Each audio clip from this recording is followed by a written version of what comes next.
Flashing police lights filled the quiet street as officers rushed toward a house. A man stood on his porch, gripping his phone tightly. His voice shook as he told the dispatcher, "There's a black man outside. I don't know what he's doing here." Across the street, the man being watched stayed calm. He didn't run. He didn't resist. He just stood there, his hands resting at his sides as the officers approached.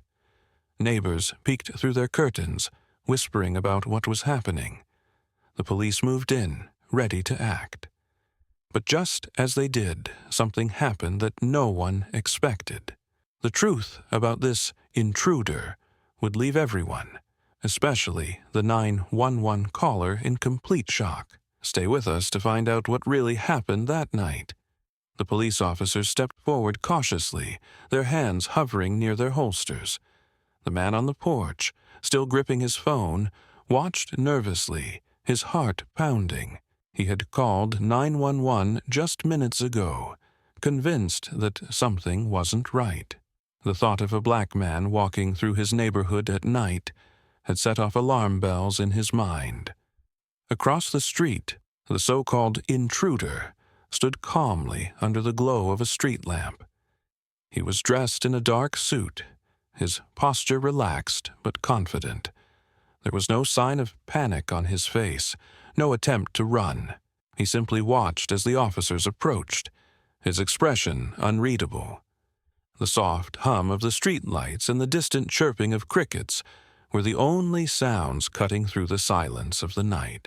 The caller, Robert Jenkins, was a longtime resident of the neighborhood. He prided himself on knowing every face on his block, and this man was a stranger. In his mind, that was enough reason to be suspicious. "I just wanted to be cautious," he whispered to himself, as if justifying his call.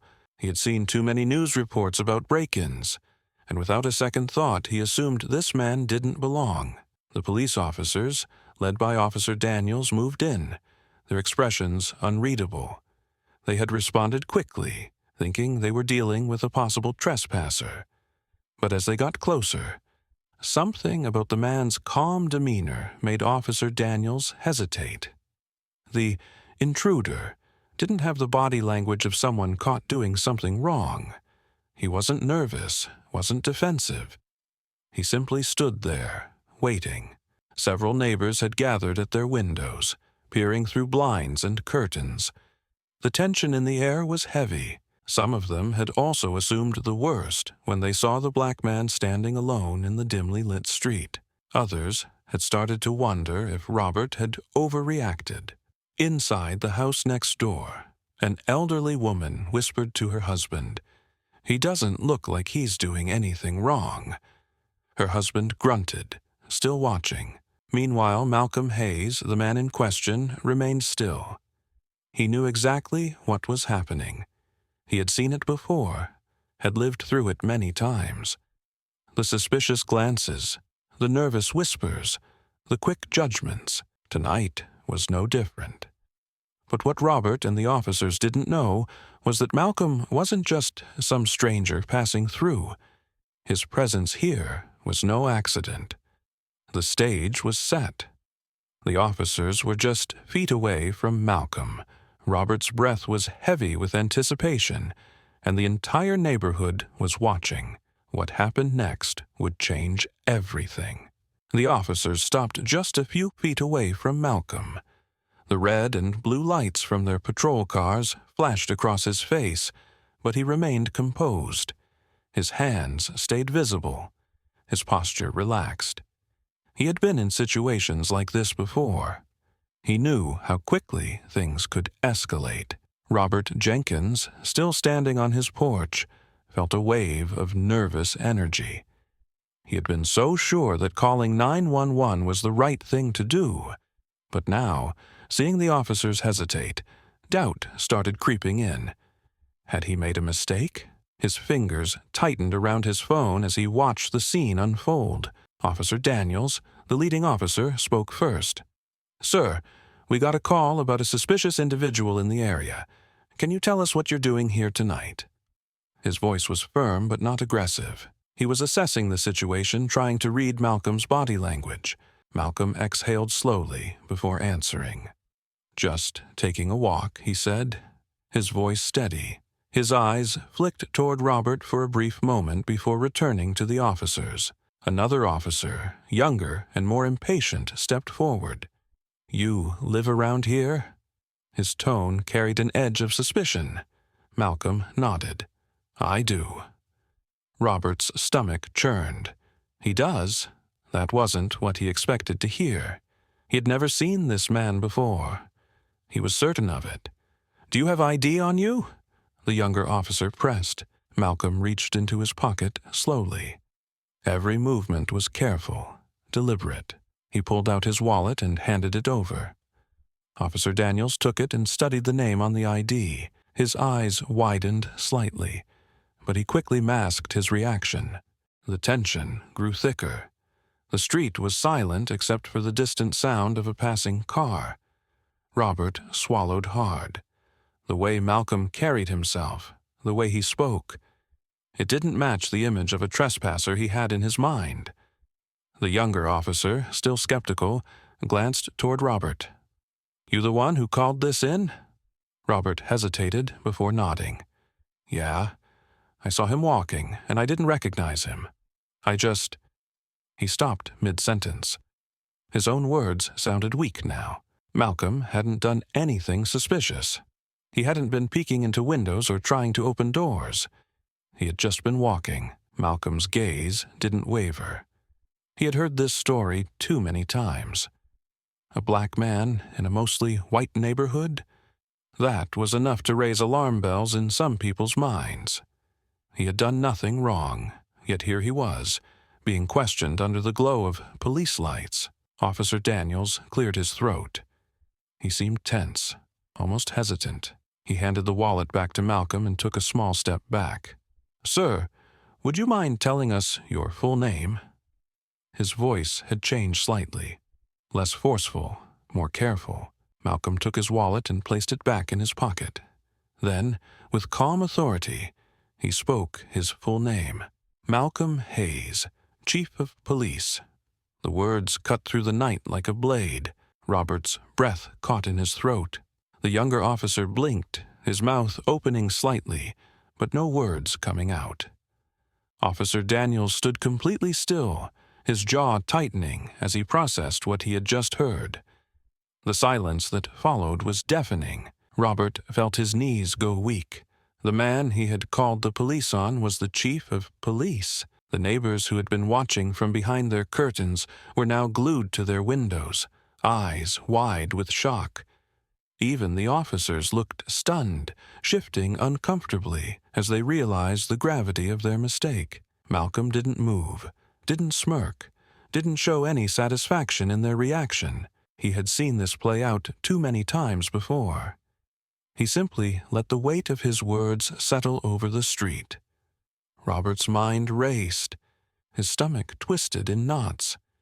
He had just made the worst mistake of his life. And he knew, in that moment, that there was no taking it back. The street was frozen in stunned silence. The flashing red and blue lights painted uneasy shadows on the pavement, and for the first time that night, it wasn't Malcolm who was being judged, it was everyone else. Officer Daniels cleared his throat, trying to regain control of the situation. "Chief Hayes," he said carefully, his voice carrying a new level of respect. We didn't realize." Malcolm raised a hand, stopping him mid-sentence. "No, you didn't," he said firmly. His gaze then shifted to Robert, the man who had called the police on him. Robert stood stiffly on his porch, his face pale. His mind was still trying to process what had just happened. The officers, who had arrived with authority and suspicion, now stood awkwardly, unsure of their next move. The younger officer, the one who had questioned Malcolm the hardest, looked the most uncomfortable. He had been ready to treat Malcolm like a criminal, but now he was staring at the chief of police. Malcolm took a step forward, his posture unshaken. He wasn't angry. He wasn't raising his voice, but the weight of his presence made everyone feel small. He had lived through moments like this before, but this time he was the one in control. "You didn't recognize me," Malcolm said, his voice steady but powerful. "And because you didn't recognize me, I became a suspect." Robert swallowed hard. I thought—" "You thought I didn't belong here," Malcolm finished for him. His words were not a question. Robert lowered his eyes, unable to meet Malcolm's gaze. He wanted to defend himself, to explain that he was just being cautious, just looking out for his neighborhood. But the excuse felt hollow now. He had been so sure that the man on his street was dangerous, so sure that he had to call the police.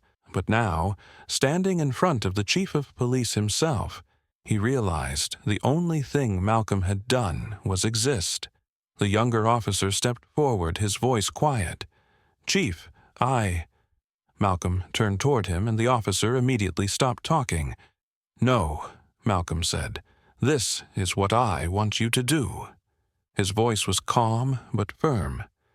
"I want you to think about what just happened here tonight. I want you to ask yourselves, if I wasn't the police chief, how would this have ended?" No one spoke. Malcolm let the silence stretch. He wasn't here to make them comfortable. He wanted them to sit with the weight of their actions. How many times had things gone differently for people who didn't have a title to protect them? After a long moment, Officer Daniels nodded. "You're right, Chief. This should have never happened." His voice carried a level of regret. Malcolm let out a slow breath. He wasn't here to humiliate anyone. He just wanted them to see the truth. "You all need to do better," he said. "Not just tonight. Not just because you know who I am now, but every day, every time you get a call like this." Robert, who had stayed silent, finally found his voice. "Chief Hayes, Malcolm shook his head. "I don't need an apology," he said. "I need you to think. I need you to ask yourself why you assumed I was a threat in the first place." Robert felt his face burn. He wanted to disappear. But he knew Malcolm was right. One of the neighbors, an older woman who had been watching from her window, stepped outside. "Chief Hayes," she called softly, "I am so sorry this happened to you." Malcolm turned, offering her a small nod. "It didn't just happen to me," he said. "It happens all the time. That's the problem."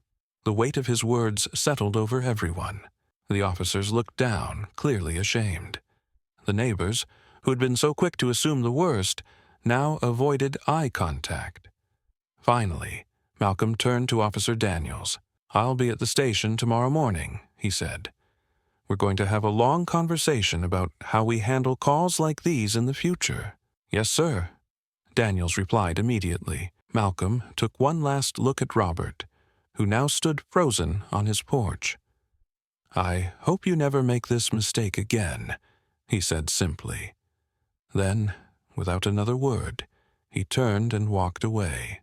The officers lingered for a moment, unsure of what to do next. Eventually, they turned back to their patrol cars, the flashing lights clicking off one by one. Robert stood there, feeling the weight of his actions. His legs felt weak, his heart heavy. Tonight, he had learned a lesson he would never forget, and for the first time, he understood that some mistakes could never truly be undone.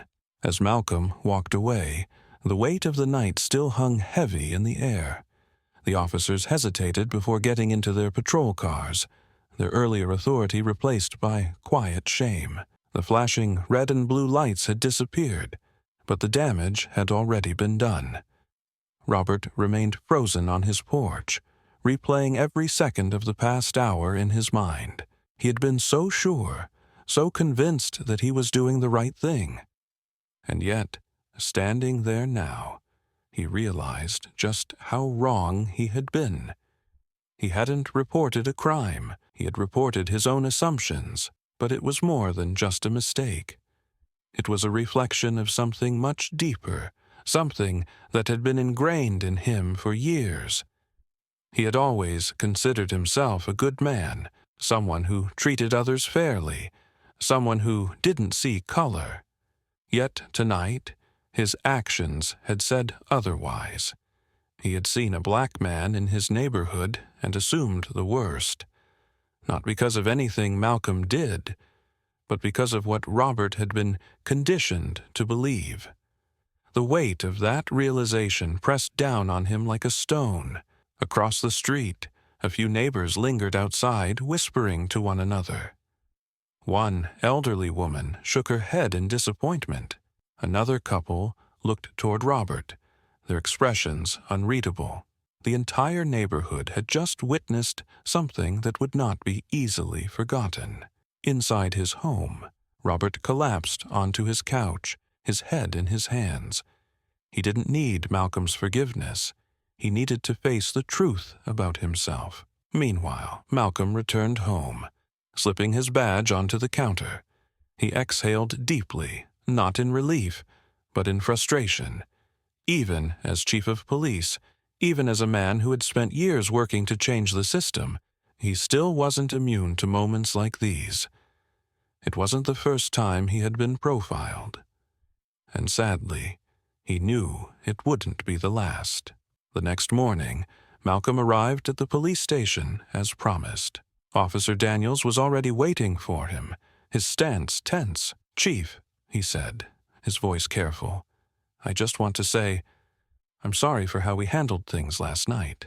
Malcolm studied him for a moment before responding. "I don't need an apology," he said. "I need change." Daniels nodded. Understood.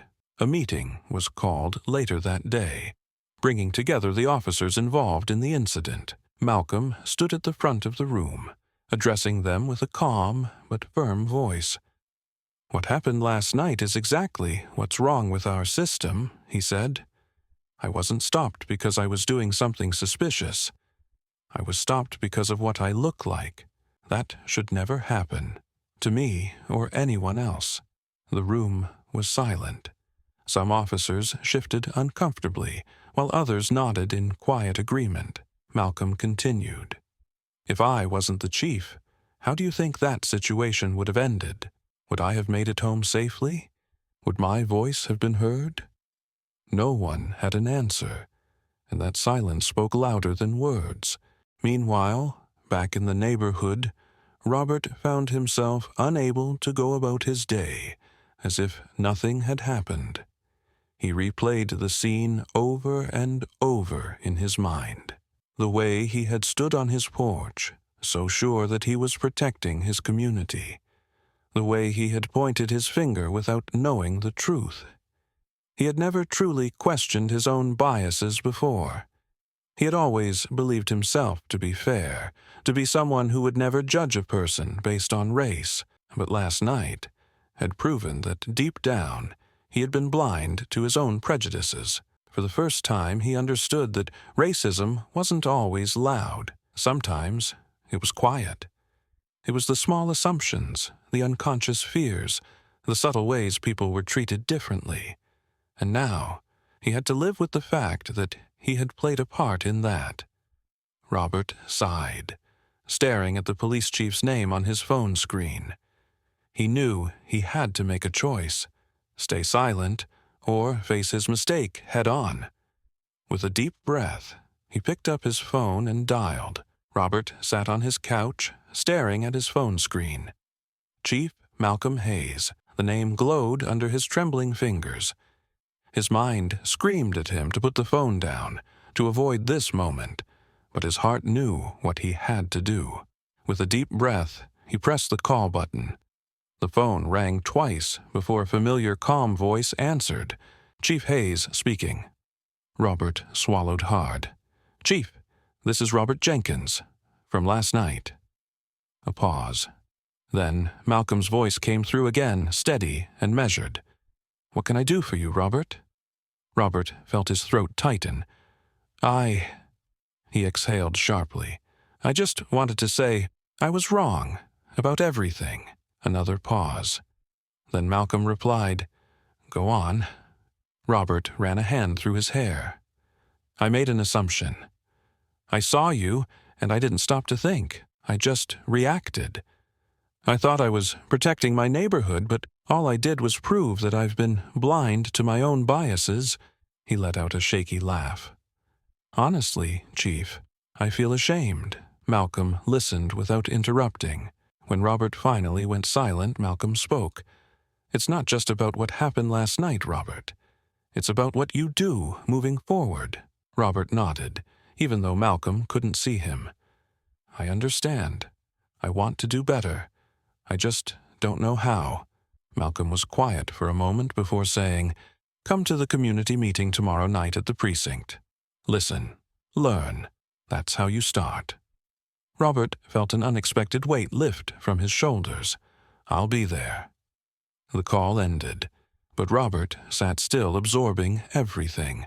For the first time, he wasn't just watching from the sidelines. He was taking a step toward change. The next evening, Robert walked into the local precinct, his stomach twisting with nerves. The room was packed. Residents, local leaders, and even police officers filled the seats. At the front of the room stood Malcolm, commanding attention without even trying.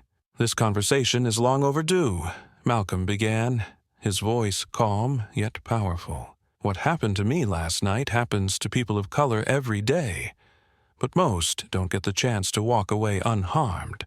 That's why we're here, to talk about how we can change that." The room was silent. Then, one by one, hands started going up. A young black man stood first. "I've been stopped 3 times this year in my own neighborhood," he said, "for nothing. Each time, I was treated like I didn't belong." A mother spoke next. "I worry about my son every time he leaves the house. I shouldn't have to feel that way." Robert felt his heart sink. These were their lives, their reality. Then, before he could second-guess himself, Robert raised his own hand. Malcolm nodded toward him. "Go ahead, Robert." Robert stood, feeling the eyes of the room on him. "I was the one who called 911 on Chief Hayes that night," he admitted. A few heads turned, some in disbelief, others in quiet understanding. "I thought I was doing the right thing, but I see now that I wasn't. I wasn't protecting my neighborhood. I was acting on my own fear. And that fear was wrong." The room was silent for a long moment. Then Malcolm nodded. "Acknowledging your mistake is the first step," he said. "The next step is making sure it doesn't happen again." Robert nodded. He was ready to listen, ready to learn. In the weeks that followed, changes began to take shape. Malcolm worked closely with the local precinct to introduce new training programs for officers, focusing on racial bias and de-escalation. The meetings continued, giving the community a place to voice their concerns and share their experiences. Robert attended every single one. He listened, he learned, and he began having conversations he had never thought about before. He even started speaking up when he heard others make the same assumptions he once did. One evening, after a meeting, Malcolm approached him. "You've come a long way," he said. Robert nodded, a small smile on his face. "I still have a lot to learn." Malcolm extended his hand. "We all do." They shook hands, not as enemies, not as strangers, but as 2 men who had faced a difficult truth and chosen to move forward. And as Robert walked home that night, he realized something. Change wasn't just possible. It had already begun. As Robert walked home from the meeting, the night air felt different, lighter, clearer. He had started the week as a man who believed he was doing the right thing, only to realize his actions had been shaped by fear and bias. But now, for the first time, he was truly listening. He knew he couldn't change the past, but he could change the way he saw the world moving forward. Malcolm's words from earlier echoed in his mind. "Acknowledging your mistake is the first step. The next step is making sure it doesn't happen again. This story is a reminder that quick judgments can lead to serious consequences. How many times have we assumed something about a person without knowing their full story? Robert learned the hard way that appearances can be deceiving, and that change begins with recognizing our own biases. What about you? Have you ever misjudged someone, only to realize later that you were wrong? What can we do as a society to break these cycles of fear and misunderstanding? Let us know in the comments. If this story made you think, share it with someone who needs to hear it. And don't forget to like, subscribe, and stay tuned for more powerful stories that reveal hidden truths and challenge the way we see the world. Thank you for watching. And remember, real change starts with each of us.